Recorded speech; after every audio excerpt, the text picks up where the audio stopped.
Olá pessoal, bom dia, boa tarde, boa noite a todos. Vamos iniciando a nossa quinta semana da disciplina de Estudos Literários 2. Hoje a gente vai seguindo então o que está previsto no nosso cronograma. Eu vou dar uma falada rápida então sobre a questão do normativismo versus descritivismo e depois então eu vou falar sobre algumas possibilidades, né, sobre a questão da crítica, né, da crítica literária, já que é a explicação, né, hoje está previsto para também eu dar essa explicação um pouco mais detalhada para vocês sobre a crítica que vocês vão fazer sobre o texto que foi postado algumas semanas atrás, né, foi postado na semana 3, né, na terceira semana do dia 1º de abril, né? Foi postado o texto que é para vocês lerem, para vocês fazerem a avaliação 3, então, né? Que vale 10 pontos. Então, eu vou começar primeiro falando então sobre a questão do normativismo e descritivismo, né? Que é um ponto que está, né, nesse plano da disciplina, que como eu falei vai ser alterado, né? Mas como tá, a gente vai dar uma comentada bem rápida, porque o foco principal da disciplina nesse novo formato, né, é o jornalismo literário, é fazer essa introdução até chegar a parte do jornalismo literário. Então, mas vamos, né, cumprir com o que está previsto, né? Então, até não se tem muito material disponível em relação a essa questão, né? Porque é um ponto bem específico, né? Que pega até a questão mais de história, né? Da teoria da literatura. Então não tem muito como a gente até tem, mas praticamente não se faz, né, de utilizar essas teorias, especificamente essas teorias, para analisar textos jornalísticos, né? Nada impede que se faça, mas não, eu particularmente não conheço nenhum trabalho que se tenha feito aplicado, digamos assim, ou utilizado, né? O autor tenha.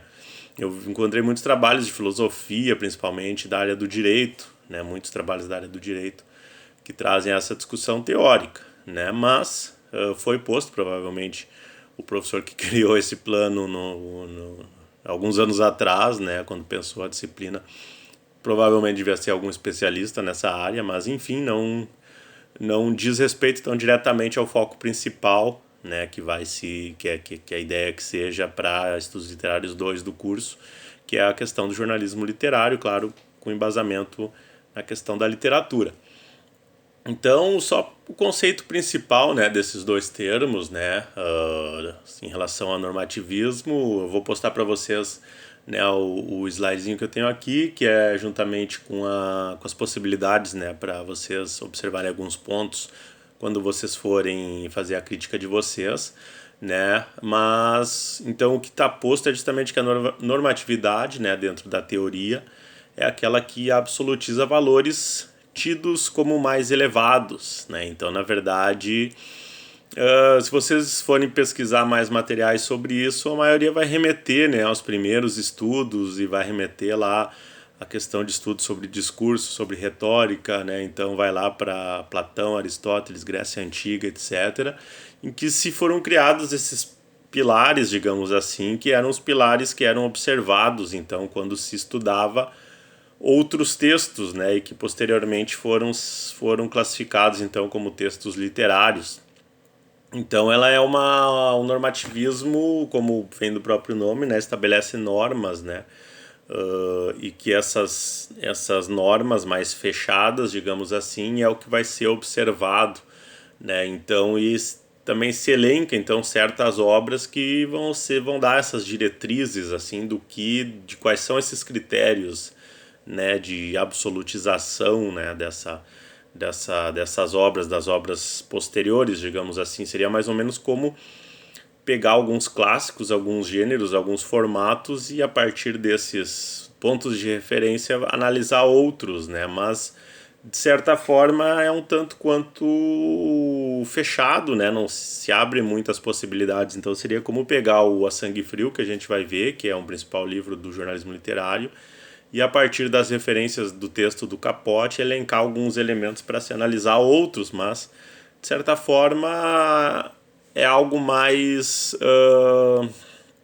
fechado, né? Algo mais que não permite tantas possibilidades, né? Então, tanto é que depois, né, surge o descritivismo, que aí sim, né, favorece uma espécie de especulação mais aberta, afeiçoada à discussão de hipóteses explicativas diversas, né? Então, o descritivismo ele permite que se tenha mais de um olhar, várias possibilidades. Então, tanto é que é muito pensado isso em termos de construção histórica, né? Em relação a isso, se vocês pegarem artigos que tem e até teses, mas mais da área de filosofia, dissertações, teses, etc., das áreas principalmente filosofia e direito e alguma coisa até de letras, é muito, né, é muito pensado em relação à utilização dessas duas correntes, digamos assim, em termos de uma definição mais histórica, porque até, né, eu coloquei aqui que a atitude normativa diz o que a literatura deve ser e como deve ser julgada, né, como deve ser avaliada. Então, você tem normas que você tem que seguir e você vai analisar a presença ou não dessas normas, né? Então, é algo bem, eu diria, atualmente um pouco, principalmente pensando no contexto contemporâneo, um pouco ultrapassado. Então, é mais importante até para saber em termos de história, né? De teoria literária, né? E de teoria do texto de maneira geral. E já a atitude descritiva, né, diz o que ela é e que explicações prováveis são apropriadas. Então é como eu falei, se pegar textos de jornalismo literário, vai estar se fechando uma área que é aberta, né? Então é possível se escrever, por exemplo, um romance, reportagem, um livro de não ficção a partir de N elementos. Então não se pode fechar, né, se criar normas, né, que se não fizer isso não é jornalismo literário, enfim. Sempre vai estar aberto a discussões, né, no campo da literatura e do jornalismo literário. Então, feita essa breve apresentação, vamos ao que, penso eu, né, vocês estão esperando mais, de maneira mais ansiosa, né, que é a questão da crítica literária que vocês vão, né, elementos que vocês podem observar, eu coloquei aqui, vocês podem consultar depois o arquivo, que são elementos que vocês podem consultar para fazer a crítica de vocês, como eu falei já na primeira, nas outras semanas. Vocês têm o texto Frank Sinatra Has a Cold, ou Frank Sinatra está gripado, né, que é um texto clássico do jornalismo literário, do New Journalism, que foi escrito pelo Gay Talese, né, uma biografia, um texto que era para ser uma biografia do Frank Sinatra, mas ele alegou que estava gripado e não poderia, né, a assessoria dele, que ele não ia poder dar entrevista para o Gay Talese.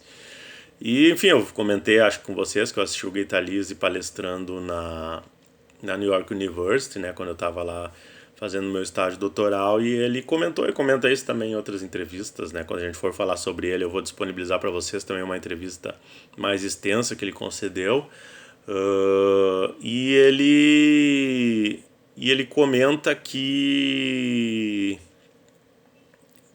a maioria dos repórteres numa situação dessa, recebendo a pauta do editor, etc., tendo essa impossibilidade de entrevistar, ele desistiria, né? A maioria desistiria. Então essa é até uma característica assim do repórter da grande que escreve grande reportagem, né, do autor, que tem essa pegada mais literária, né? Então ele simplesmente pensou em outra possibilidade, né, que era descrever esse perfil do Frank Sinatra sem entrevistá-lo, né? Então ele foi entrevistar as pessoas ao redor dele, né? Observou ele, usou muito da descrição. Então vocês vão escrever, né, uma crítica, né, sobre essa peça clássica, né? Inclusive vocês podem depois procurar aí o agência, né, conversar com o professor Cadré, enfim, ou com o professor Gilmar, também tem o projeto dele,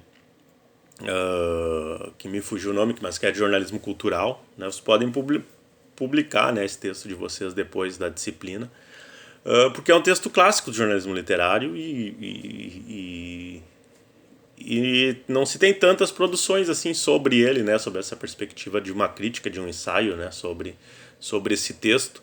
Então, alguns elementos vocês podem observar, mas eu vou citar aqui não pensando somente no texto do Gay Talese, mas de maneira geral. Tanto é que são elementos que o David Lodge traz, que é escritor, professor, enfim, na obra dele A Arte da Ficção, em que ele coloca esses elementos e outros, né? Eu coloquei aqui, até sintetizei mais alguns que podem ser pensados até no jornalismo literário, né? Mas ele também traz outros elementos.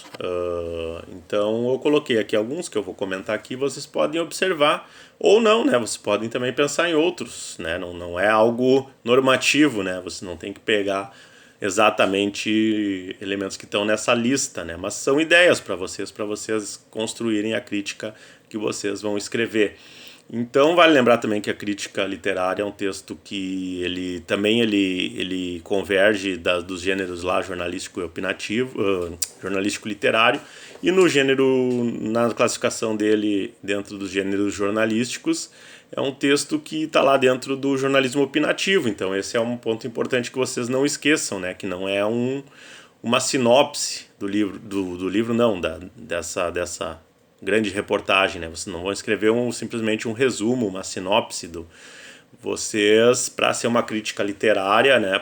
Que é um texto opinativo dentro do jornalismo opinativo, dentro dos gêneros jornalísticos, se enquadra no jornalismo opinativo. Vocês têm que emitir, né, a opinião de vocês em alguns momentos do texto, né? Então, uma possibilidade é vocês podem analisar a estrutura, e dentro dessa estrutura vocês podem pensar no início do texto, né? Se é um início que prende o leitor, né? Se é criativo, se é um texto que quando vocês começam a ler desperta o interesse de vocês seguirem a leitura, né? Podem partir, por exemplo, né, dessa, não necessariamente que tenha, né, mas é uma possibilidade. A questão do estilo do autor, né? Ele é aquele autor que se intromete. E aqui não estou falando estou falando do texto do Talese. Vocês podem se questionar isso em relação a qualquer narrativa, né? A qualquer texto, né? Então vai ter essa possibilidade que é o estilo do autor, né? Então tem dentro desses estilos o autor intrometido, que é aquele autor que fica, entre aspas, se metendo na narrativa, né? Ele está simplesmente narrando, ou ele está volta e meia aparecendo enquanto autor, narrador. Se o autor-narrador é um personagem, por exemplo, David Copperfield, do Charles Dickens, é o personagem contando, e em dados momentos tu esquece que é ele contando, porque ele está neutro ali praticamente, né? Ele está simplesmente usando mais uma descrição, mas em dados momentos ele se posiciona, né, diante de certas situações. Então, que tipo de narrador, né, que vocês estão identificando no texto?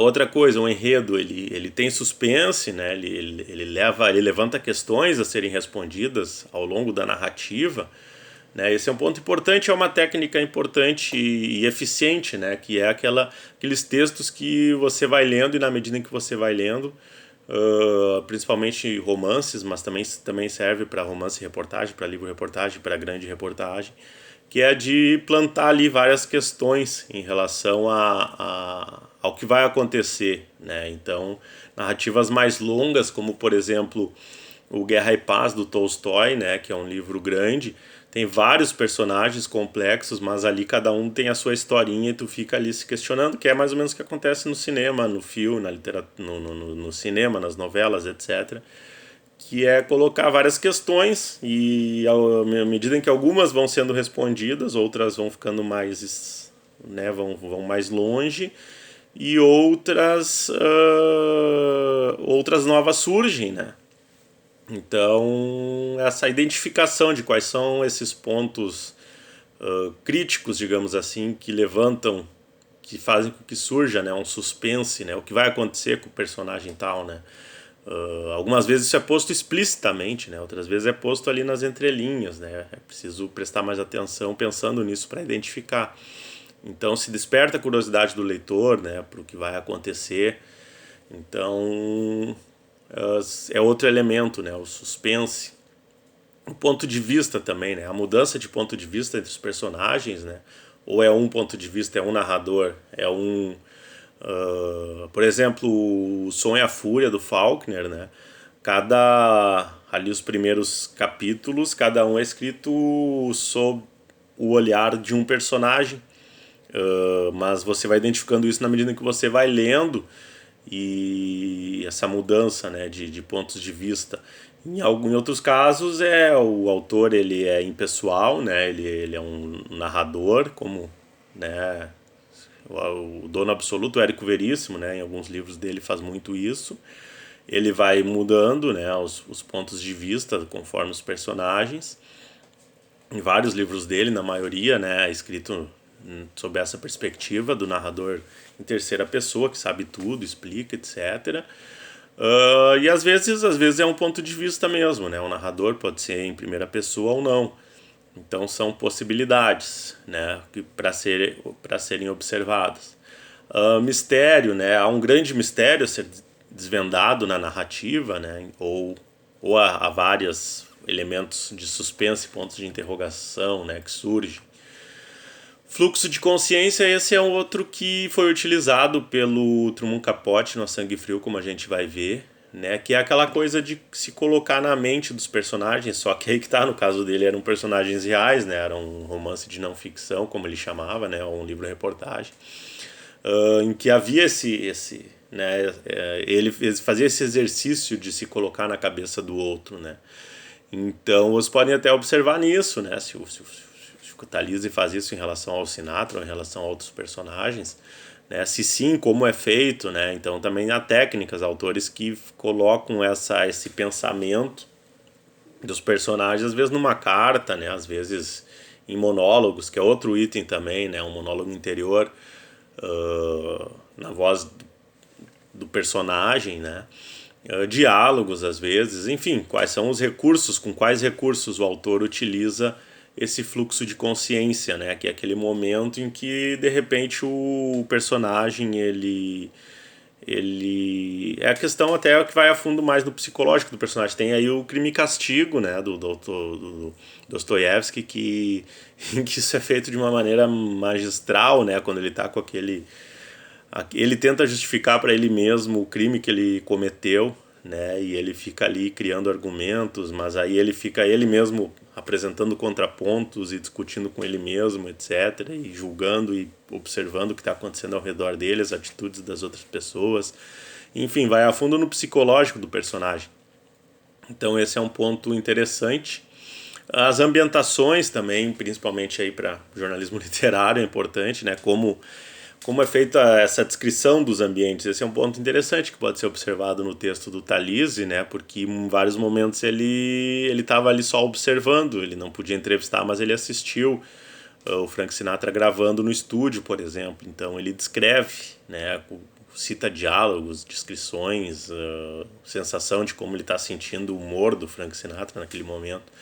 Enfim, em vários momentos, né, no jornalismo isso é, né, uma técnica também que pode ser utilizada, que é essa descrição, né, por isso que a gente sempre fala que a reportagem ela tem uma outra pegada, né, uma outra cara quando o jornalista, mesmo que seja uma reportagem, uma matéria até curta, né, se o jornalista foi no lugar dos acontecimentos, e se ele não foi, se ele pegou as informações por telefone, por e-mail, por WhatsApp, enfim.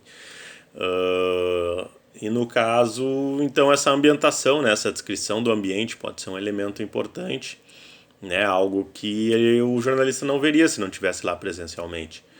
Então os personagens também, quais as características, né, como eles são apresentadas. Às vezes é feita uma descrição mais direta e às vezes é narrada cenas e situações que tu vai percebendo. Esse personagem é assim, esse personagem é assado.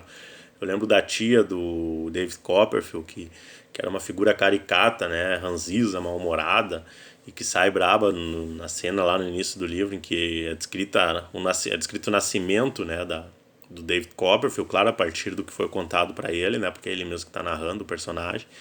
Mas tu vai imaginando, né, aquela figura antiga, né, mandona, rabugenta e que, e que fica braba quando descobre que é um menino que nasceu e não uma menina e sai e bate a porta, né? Então, essas descrições de cenas faz com que tu vá imaginando a personalidade daquele personagem, né? E o Thalys faz isso em relação ao Frank Sinatra, né?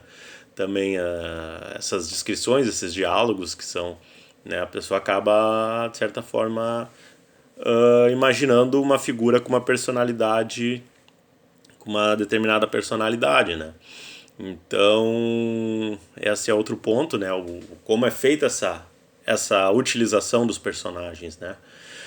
Manipulação temporal é muito utilizado também no cinema, em séries, aqueles jogos temporais, idas e vindas entre passado e presente, né? Eu lembro, a gente vai falar aí mais sobre o Hunter Thompson, no meio dele em Las Vegas, tem um joguinho temporal super simples no início, que ele começa descrevendo a viagem, tá ele, o advogado dele, no carro, aí eles pegam um caroneiro, e eles estão conversando com o caroneiro, mas aí ele volta, a partir dessa conversa, ele volta no tempo para explicar como que eles chegaram ali, né? Então é feito esse jogo de passado, presente e futuro, né? Essa manipulação temporal, e às vezes é feito de maneira mais explícita, que tu percebe isso facilmente, às vezes de maneira mais complexa, né?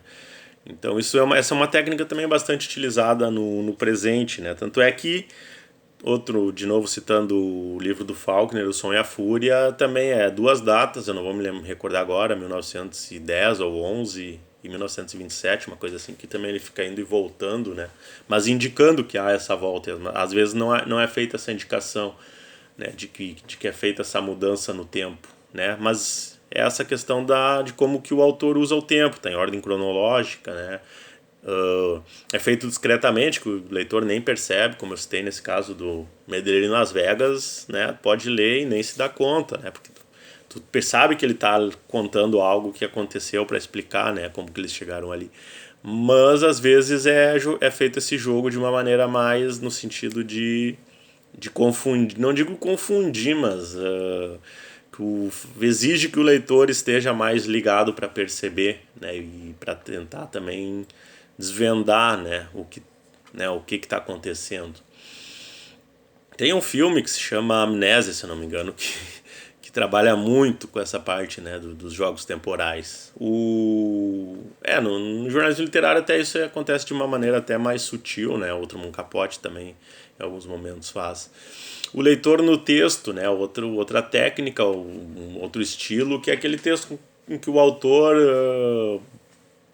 que pode ser o personagem, narrador, enfim, ele conversa, né, com o leitor em alguns, né? Você pode imaginar como, não sei o que, papapá. Ele conversa diretamente com o leitor, né? Então essa pode ser uma técnica utilizada em alguns momentos da narrativa. O clima, né, aquele apelo feito aos sentimentos, né? Aquele clima de confronto, às vezes de briga, às vezes um clima de romance, às vezes um clima de humor, né? Qual é o clima que há por trás, né, daquela narrativa. Então, por exemplo, Medellín Las Vegas, falando de novo, tem um clima de fundo ali que é o uso do humor, né? Então são situações bizarras que vão acontecendo uma depois da outra, né? Então o Don Quixote também, que eu já citei aqui em outros momentos, é um clima de humor. Claro que se pode interpretar vários elementos como críticas sociais, etc., né? Então, ao final do Don Quixote, por exemplo, dá para se questionar se na verdade o Don Quixote não estava totalmente consciente do que estava fazendo, como uma maneira de mostrar a falta de sentido de tudo, né? Quer dizer, quando ele retoma a consciência, né? Então há esse questionamento no final, né? Então, intertextualidade também, a influência de múltiplos autores, múltiplas obras, às vezes pode ser feito isso abertamente, o autor citar outros autores, citar outras obras, e às vezes é aquela influência, né, como eu citei aqui, né, da banca de tese que eu participei, né, do aluno da Metodista de São Paulo, do mestrado, em que ele citou em dado momento essa influência por tabela que houve entre Hunter Thompson, Fitzgerald, James Joyce, né? E aí ele foi buscar esses elementos também que ligam essas obras que não é uma influência direta em nenhum momento nos livros do Thompson. Ele cita o Joyce, né? Mas ele cita o Fitzgerald, e aí o Fitzgerald foi influenciado pelo James Joyce. Então essa intertextualidade que pode acontecer, né? No caso do pessoal do New Journalist, todos eles estavam se lendo né? Não foi um movimento, a gente vai falar disso mais tarde, em outras aulas, né? Não foi um movimento no sentido de que se reuniam num bar em Nova York ou em Los Angeles, etc., para discutir jornalismo literário, diferentemente da literatura beat, em que Allen Ginsberg, Jack Kerouac, Burroughs, etc., se reuniam, né, em bares para discutir literatura, ler poesias, etc. Mas havia essa múltipla influência.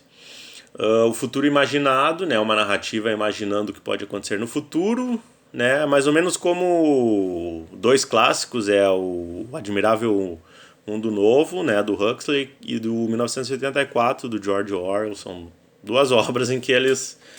aliás, tem a possibilidade de uma ilha também, do Michel Houellebecq, que é autor francês. Esses três livros são livros clássicos, assim, porque eles estão...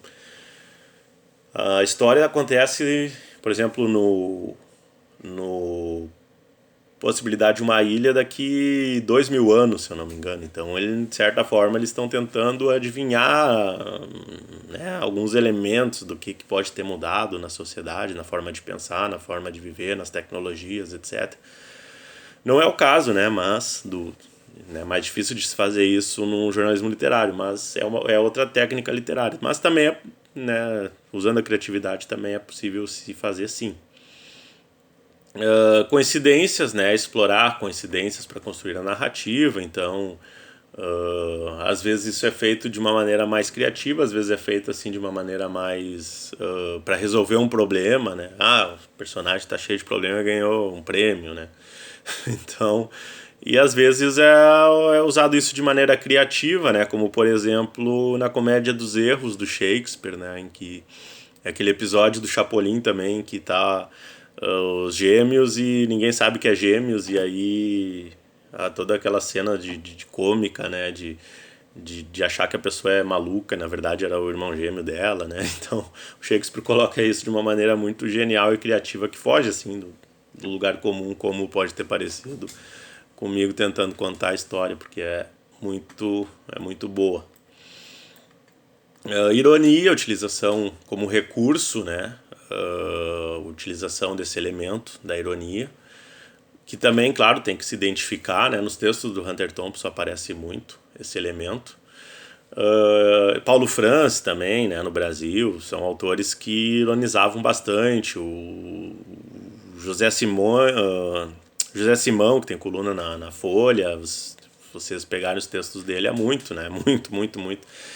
Acho que é um exemplo talvez mais que escancara, assim, né? Se vocês pegarem os textos do José Simão na Folha, a Folha é um dos veículos que publica as colunas dele. Acho que o Jornal do Comércio, não sei se ainda hoje publica, mas enfim, vocês pesquisando aí vocês vão encontrar vários textos dele.